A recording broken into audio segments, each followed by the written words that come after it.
Otep à tous, bien-aimés frères et sœurs.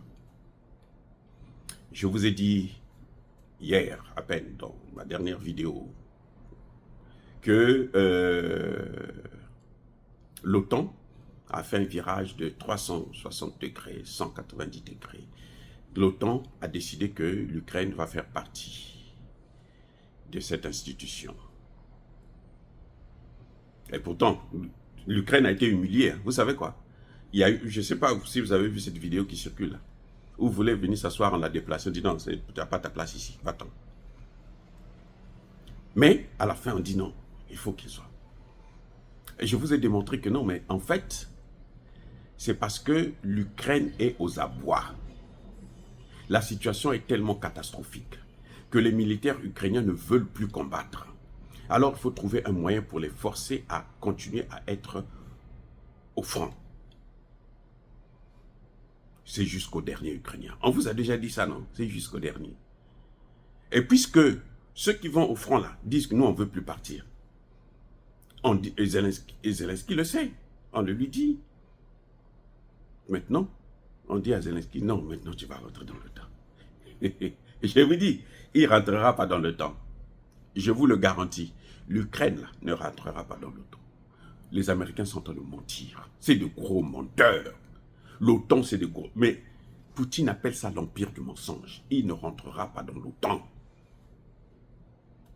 Ils vont préférer... Le problème, c'est que ce qu'ils sont en train d'engager là, ça amène à la dislocation de l'Ukraine.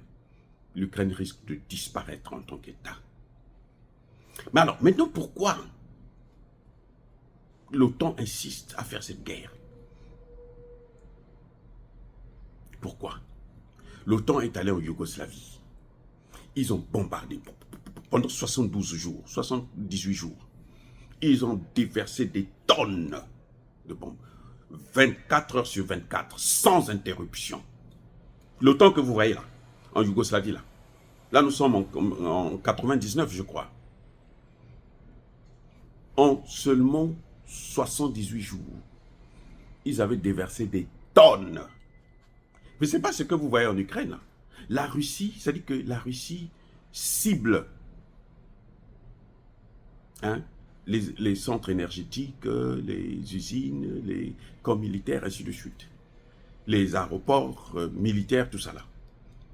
Mais ce que vous voyez là, c'est qu'ils ont fait l'OTAN en 78 jours. C'est-à-dire que c'est peut-être 10 fois ce que la Russie est en train de faire actuellement en Ukraine. De l'OTAN. Et là, en Libye, alors, attends, pourquoi on va aller loin? En Libye, ça c'est chez nous-mêmes, en Afrique, en Libye. Mais ils ont, pendant que le Conseil de sécurité est en train de décider de faire le machin, ils ont des avions, les pilotes sont déjà dans les avions de combat, autour de la Libye. Pas autour de Benghazi, on avait donné l'autorisation pour Benghazi. Eux, ils ont pris toute la Libye, ils ont tout détruit. En 3 mois. Et ils ont assassiné le leader Kadhafi. Alors, donc ce que vous voyez là, c'est en fait un coq qui n'a plus de tête et qui ne sait plus quoi faire. Donc la tête est en train de bouger là, dans tous les sens. Dans tous les sens. La tête est en train de bouger dans tous les sens. Vous croyez que le coq là est encore vivant? Non, il est déjà mort, puisqu'on a déjà coupé la tête. C'est ça. Je ne sais pas si parmi vous, il y a des gens qui ont déjà vu là où on tue une tortue. En général, on prend de l'eau chaude, on met dans l'eau chaude, dans un grand feu là. Quand on met dans le feu là, vous devrez vous-même aller loin. Parce que ce que la tortue là va faire, là, elle va vous jeter la braise là, dans tous les sens. Si vous ne faites pas attention, il y aura un incendie. Pareil quand on met dans l'eau chaude. Il faut fermer la marmite et bien fermer. Mais ce débat, c'est ce qu'est en train de faire l'OTAN actuellement. L'OTAN se débat. Vous savez pourquoi l'OTAN se débat? Parce que le temps l'OTAN plutôt a choisi une mauvaise voie et elle se rend compte qu'elle s'est trompée. On ne veut pas vous dire la vérité. L'OTAN s'est trompée en matière de guerre du 21e siècle. La guerre du 21e siècle, ce n'est plus une guerre des armes, c'est une guerre économique. Ah, je reviens les gars. La guerre du 21e siècle, ce n'est plus une guerre des armes, c'est une guerre économique. L'OTAN a perdu cette guerre déjà.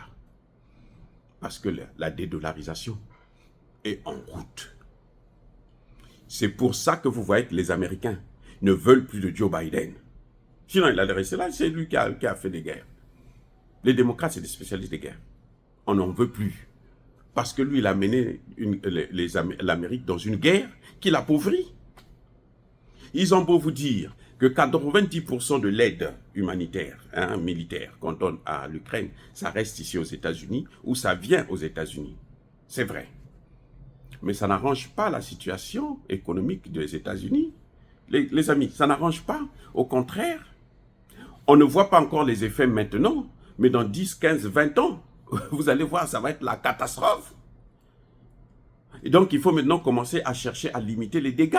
C'est pour ça qu'on fait appel à Donald Trump. Quelqu'un qui était vomi, rejeté, interdit même d'être candidat. La Cour suprême a dit non, il peut être candidat. Il a l'immunité.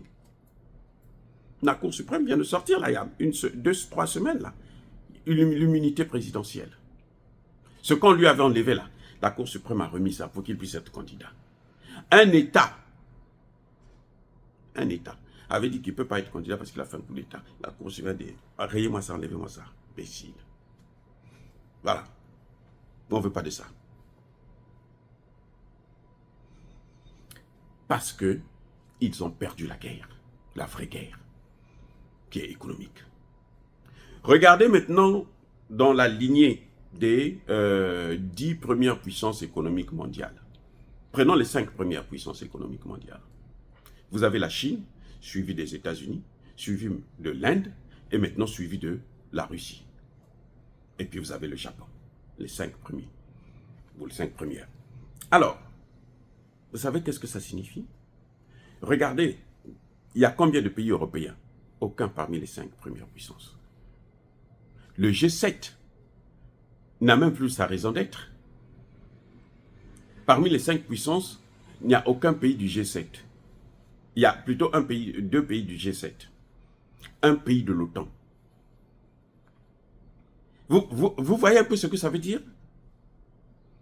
C'est que la vraie guerre, là, c'est celle-là, c'est celle qu'ils ont perdue.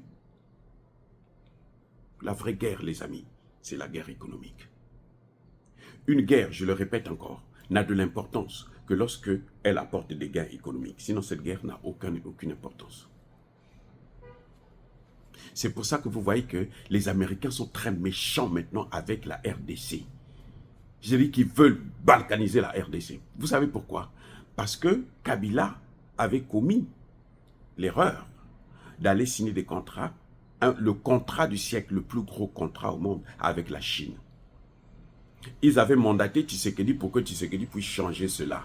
Tshisekedi a essayé, il n'a pas pu. Parce que face à la Chine, le contrat est déjà signé. Donc, la Chine a déjà investi. Remets-lui tout son investissement. Les Américains n'ont pas l'argent. Les Américains vivent de la dette. De leur dette. Ils sont endettés. C'est le pays le plus endetté au monde. Le problème que Tshisekedi a, c'est ça.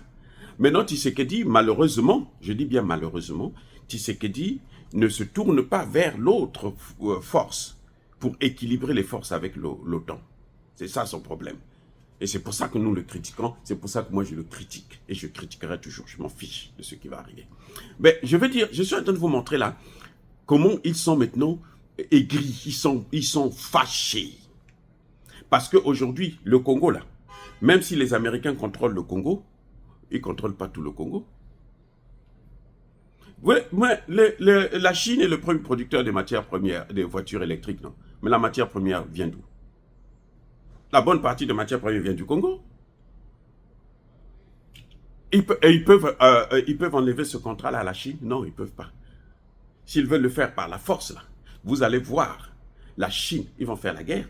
La Chine est en train de devenir la première puissance militaire mondiale. Donc, eux, pendant qu'ils se concentrent sur l'armée, les autres se concentrent sur l'armée et l'économie. C'est-à-dire que les autres ont pris une avance déjà sur l'armée, et puis maintenant, ils sont en train de se concentrer sur l'économie. C'est pour ça que vous avez vu le voyage du Premier ministre indien en Russie. C'est dans le cadre de la guerre économique. Les Américains contrôlaient le système SWIFT. Donc, ils avaient le contrôle de toutes les transactions économiques du monde. Je dis bien toutes. Maintenant, ils ne contrôlent plus que 40% ou combien. Parce que tous les échanges, là, ils font ça en dehors du dollar. Et c'est ça le grand problème. Mais les Américains ne peuvent pas mener ce combat seuls. Qu'est-ce qu'ils font? Ils doivent appeler les Européens qu'ils ont déjà mis à genoux. Eh oui. Les pays africains qui sont en train de redonner la confiance aux États-Unis, ils sont en train de se tromper parce que les États-Unis sont en perte de vitesse. Ce sont ces pays-là qui vont chuter avec les États-Unis. Oui. Ben, ils sont appelés à chuter. Tout empire finit par disparaître, vous le savez très bien. L'empire américain n'est pas une exception. Les BRICS sont là. Les BRICS, le PIB des BRICS là, dépasse maintenant celui du G7. Dépasse celui de l'OTAN. Eh oui, la population mondiale là, hein, les BRICS là, ils comptent près de la moitié déjà. Les armes nucléaires, là, les BRICS en ont plein. Même leurs alliés, ceux qui sont frappent à la porte là, il y en a qui ont l'arme nucléaire. Si vous voulez une guerre nucléaire, vous l'aurez. Ça devient compliqué. C'est pour ça que vous voyez qu'ils insistent pour cette guerre. Parce qu'ils ont perdu la guerre économique, ils sont en train de chercher des moyens pour rebondir. Ils estiment que si on va vers une grande GM là, hein, une troisième guerre mondiale, ça va faire ce qu'on appelle le reset. C'est-à-dire que tous les pays là vont être encore chamboulés à zéro. On va repartir à zéro, quoi.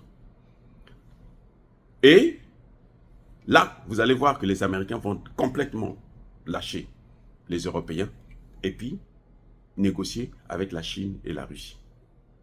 Les Américains ne rigolent pas parce que c'est leurs intérêts. Et les pays africains, là, eux, c'est même pas la peine. Ils vont trouver un accord pour les massacrer encore. Les pays africains qui n'ont pas encore compris, bien sûr. Ah oui, c'est ça, ce sont les enjeux actuels. C'est la guerre économique. Elle est intense, elle est sans pitié. Vous avez vu, les Européens, ils ont augmenté les taxes dans des voitures chinoises. Ils sont passés de 9 à 50. La Chine dit, non, ça c'est pas un problème. Les 50, le surplus là, nous, on va mettre ça dans la fabrication. Mais la Chine est toujours gagnante plutôt. Elle a toujours un gros bénéfice, malgré le fait qu'elle paye les mêmes taxes.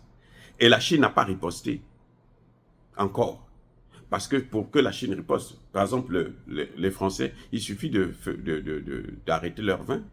On ferme seulement le vin français là. Pas de vin, c'est fini. C'est le produit qu'ils vendent le plus en Chine. C'est des milliards que les Français reçoivent. Le Portugal, hein? La Pologne, le Portugal et autres, là, eux, c'est les produits agricoles. Si la Chine ferme le robinet, là, c'est fini, ils sont par terre. C'est aussi des milliards. L'Allemagne, c'est les machines, l'industrie. Ils ferment seulement, là, c'est fini. Les États-Unis, les Chinois ont déjà dit... Parce que, tu vois, vous voyez, les Chinois, là, dans cette guerre-là, eux, ils s'attaquent aux gros morceaux. Parce que quand on met la main sur le gros morceau, les petits, là, vont tomber d'eux-mêmes. Les Chinois ont décidé de ne plus acheter le pétrole aux États-Unis. Ils ont réduit énormément. Ce qu'ils ont fait avec la Russie, là, les Chinois, maintenant, au lieu d'acheter aux États-Unis, ils achètent en Russie. Donc, le pétrole chinois, là, américain, là, n'a plus de preneur. Ils vont vendre ça en Europe, ils vont vendre ça très cher. Les Européens, là, ils vont chez des bulles. Les gars. Donc, voyez un peu, c'est ça. Ce que vous avez vu à l'OTAN, là, le revirement, là, c'est la conséquence, la prise de conscience de l'échec de la politique du tout militaire. Je reprends. L'échec de la politique du tout militaire. On pense que parce qu'on a l'arme atomique, on est fort, on a des armes, on peut tuer le monde entier. Non, c'est pas comme ça. Ça se passera plus comme ça. Bien-aimés frères et sœurs, soyez bénis, abondamment bénis par le Dieu des Kémités, par nos ancêtres angélisés. Mais que tous ceux qui persécutent le continent africain, le pillent et le déstabilisent, qu'ils soient noirs, blancs, chinois, arabes, juifs, indiens, qui qu'ils soient punis, maudits, foudroyés, neutralisés, écrasés, effacés par le Dieu des Kémités, par nos ancêtres angélisés. Vive l'Afrique éternelle, j'ai dit et j'assume.